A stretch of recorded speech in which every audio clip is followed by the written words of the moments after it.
आज से लगभग 500 साल पहले वास्को डिगामा आया था हिंदुस्तान। इतिहास की चौपड़ी में, इतिहास की किताब में हम सब ने पढ़ा होगा कि सन 1498 में मई की 20 तारीख को वास्को डिगामा हिंदुस्तान आया था। इतिहास की चौपड़ी में हमको यह बताया गया कि वास्को डिगामा ने हिंदुस्तान की खोज की, और ऐसा लगता है कि जैसे वास्को डिगामा ने जब हिंदुस्तान की खोज की तो शायद उसके पहले हिंदुस्तान था ही नहीं। हजारों साल का यह देश है जो वास्को डिगामा के बाप दादाओं के पहले से मौजूद है इस दुनिया में। तो इतिहास की चौपड़ी में ऐसा क्यों कहा जाता है कि वास्को डिगामा ने हिंदुस्तान की खोज की, भारत की खोज की?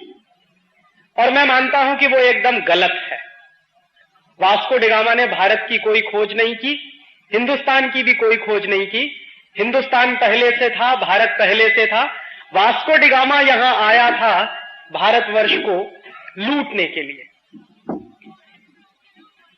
एक बात और जो इतिहास में मेरे अनुसार बहुत गलत बताई जाती है कि वास्को डिगामा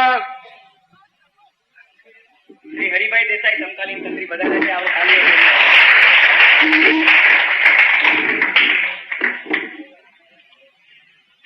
दूसरी बात जो मैं कह रहा था कि अक्सर यह कहा जाता है कि वो वास्को डिगामा एक बहुत बहादुर नाविक था, बहादुर सेनापति था, बहादुर सैनिक था और हिंदुस्तान की खोज के अभियान पर निकला था। ऐसा कुछ नहीं था। सच्चाई यह है कि पुर्तगाल का वो उस जमाने का डॉन था, माफिया था।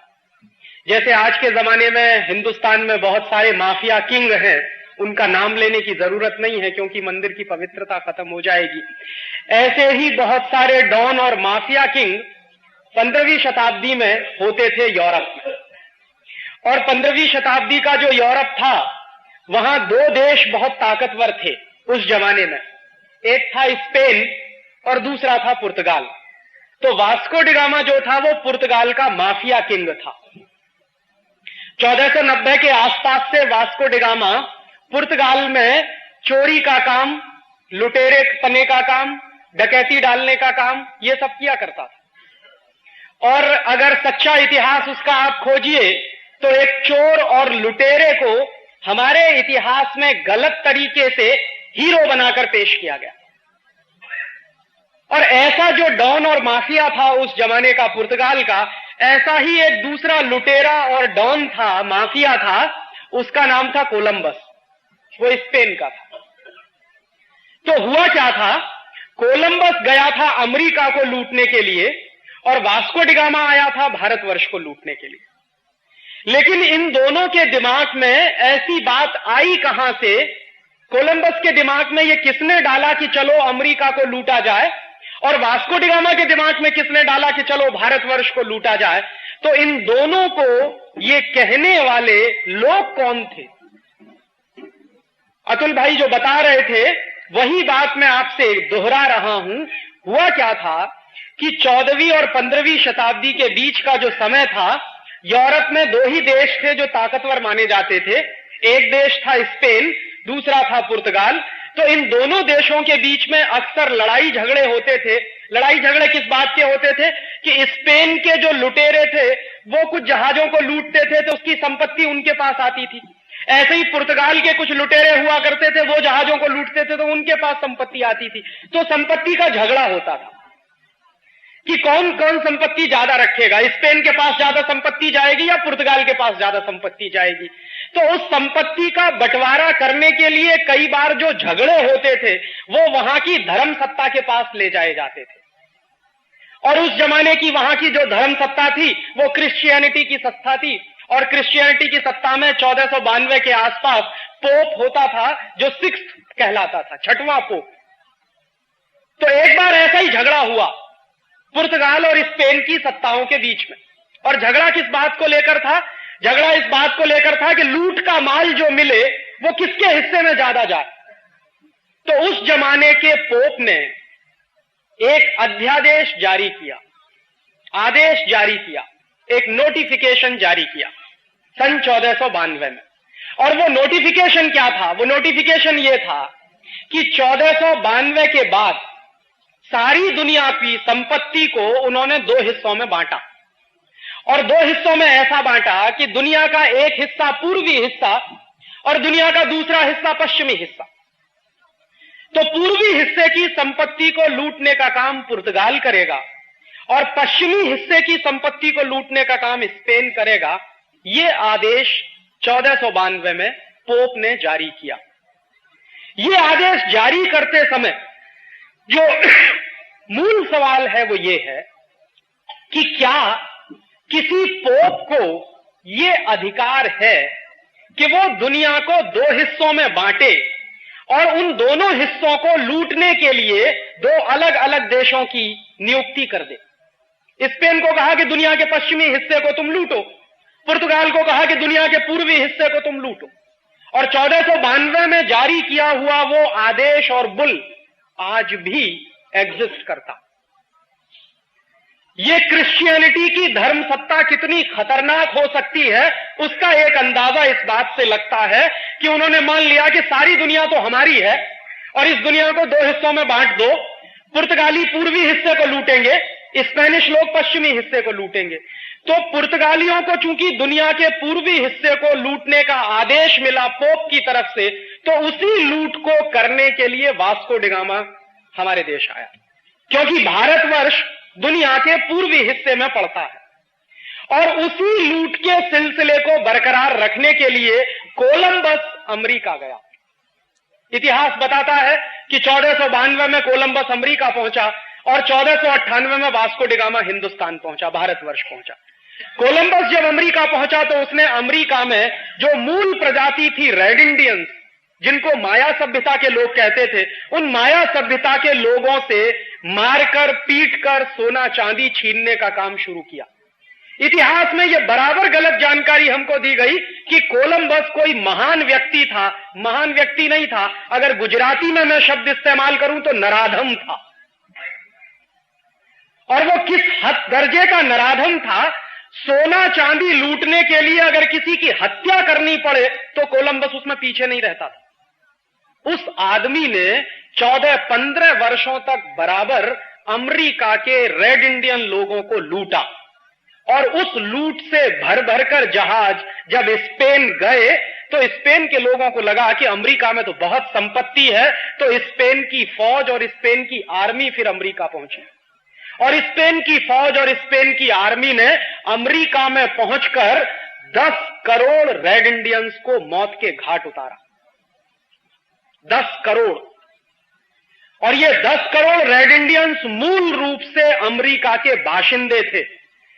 ये जो अमेरिका का चेहरा आज आपको दिखाई देता है, ये अमेरिका 10 करोड़ रेड इंडियन की लाश पर खड़ा हुआ एक देश है। कितने हैवानियत वाले लोग होंगे, कितने नराधम किस्म के लोग होंगे जो सबसे पहले गए अमेरिका को बसाने के लिए, उसका एक अंदाजा आपको लग सकता है। और आज स्थिति क्या है कि जो अमेरिका की मूल प्रजा है, जिनको रेड इंडियंस कहते हैं, उनकी संख्या मात्र 65,000 रह गई है। 10 करोड़ लोगों को मौत के घाट उतारने वाले लोग आज हमको सिखाते हैं कि हिंदुस्तान में ह्यूमन राइट्स की स्थिति बहुत खराब है। जिनका इतिहास ही ह्यूमन राइट्स के वायलेशन पर टिका हुआ है, जिनकी पूरी की पूरी सभ्यता 10 करोड़ लोगों की लाश पर टिकी हुई है, जिनकी पूरी की पूरी तरक्की और विकास 10 करोड़ रेड इंडियनों के खून से लिखा गया है, ऐसे अमेरिका के लोग आज हमको कहते हैं कि हिंदुस्तान में साहब ह्यूमन राइट्स की बड़ी खराब स्थिति है, कश्मीर में, पंजाब में, वगैरह वगैरह। और जो काम मारने का, पीटने का, लोगों की हत्याएं करके सोना लूटने का, चांदी लूटने का काम कोलंबस और स्पेन के लोगों ने अमेरिका में किया, ठीक वही काम वास्को डी गामा ने 1498 में हिंदुस्तान में किया। ये वास्को डी गामा जब कालीकट में आया 20 मई 1498 को, तो कालीकट का राजा था उस समय झामोरीन। तो झामोरीन के राज्य में जब ये पहुंचा वास्को डी गामा, तो उसने कहा तो मैं तो आपका मेहमान हूं, और हिंदुस्तान के बारे में उसको कहीं से पता चल गया था कि इस देश में अतिथि देवो भव की परंपरा। तो झामोरीन ने, बेचारे ने, ये अतिथि है ऐसा मान के उसका स्वागत किया। वास्को डिगामा ने कहा कि मुझे आपके राज्य में रहने के लिए कुछ जगह चाहिए, आप मुझे रहने की इजाजत दे दो, परमिशन दे दो। झामोरीन बेचारा सीधा साधा आदमी था, उसने कालीकट में वास्को डिगामा को रहने की इजाजत दे दी।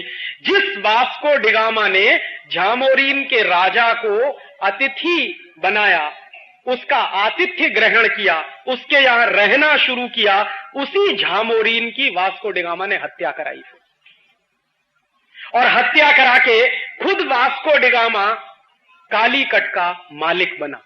और कालीकट का मालिक बनने के बाद उसने क्या किया कि समुद्र के किनारे है कालीकट केरल में, वहां से जो जहाज आते जाते थे जिसमें हिंदुस्तानी व्यापारी अपना माल भर भर के साउथ ईस्ट एशिया और अरब के देशों में व्यापार के लिए भेजते थे, उन जहाजों पर टैक्स वसूलने का काम वास्को डिगामा करता था। और अगर कोई जहाज वास्को डिगामा को टैक्स ना दे तो उस जहाज को समुद्र में डुबोने का काम वास्को डिगामा करता था। और वास्को डिगामा हिंदुस्तान आया पहली बार 1498 में, और यहां से जब लूट कर संपत्ति ले गया तो 7 जहाज भर के सोने की अशर्फियां थी।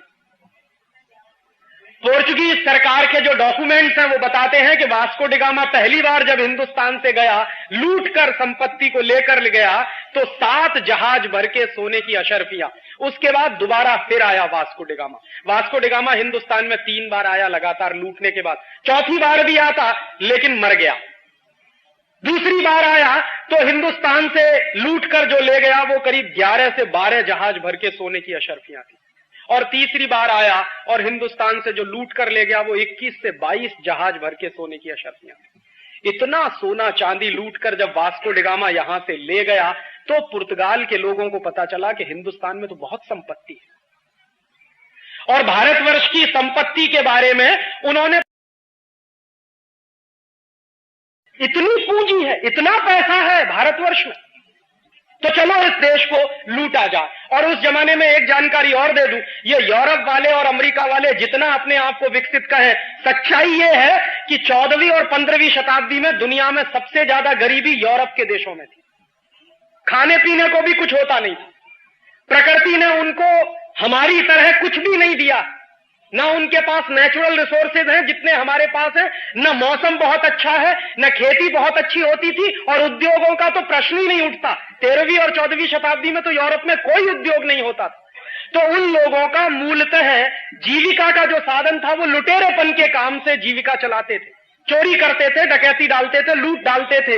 ये मूल काम करने वाले यूरोप के लोग थे। तो उनको पता लगा कि हिंदुस्तान और भारतवर्ष में इतनी संपत्ति है तो चलो उस देश को लूटा जाए, और वास्को डिगामा ने आकर हिंदुस्तान में लूट का एक नया इतिहास शुरू किया। उसके पहले भी लूट चली हमारी, महमूद गजनवी जैसे लोग हमको लूटते रहे, लेकिन वास्को